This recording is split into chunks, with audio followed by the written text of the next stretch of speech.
আসসালামু আলাইকুম। আজকের প্রতিবেদন নিয়ে আসলাম রাজনীতি পরিস্থিতি। আজকের আমাদের স্টুডিওতে উপস্থিত আছেন মাসুদ রানা, প্রবাসী। তার কাছে আমার প্রশ্ন আজকে, বিমানের চাকা খুলে কিভাবে নিল, এটা ব্যাখ্যা দিবেন। আপনাকে অসংখ্য ধন্যবাদ মোহাম্মদ মাহবুব। আপনার একজন প্রবাসী, তো আপনি যে প্রশ্নটা করছেন একটা ইম্পর্টেন্ট প্রশ্ন করছেন।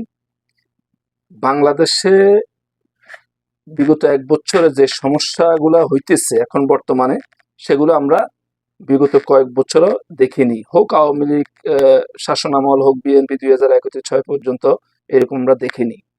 তবে এখন যে পরিস্থিতি, এগুলোর জন্য যারা গণ অভ্যুত্থানের নেতৃত্ব দিছে তারাই জবাবদিহিতা দিতে হবে।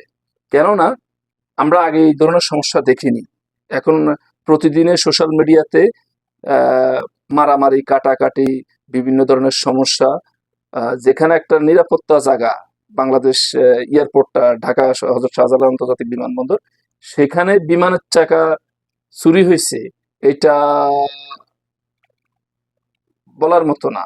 যেটা আপনার আমরা আশা করিনি এই ধরনের কাজ হবে, করবে মানুষ।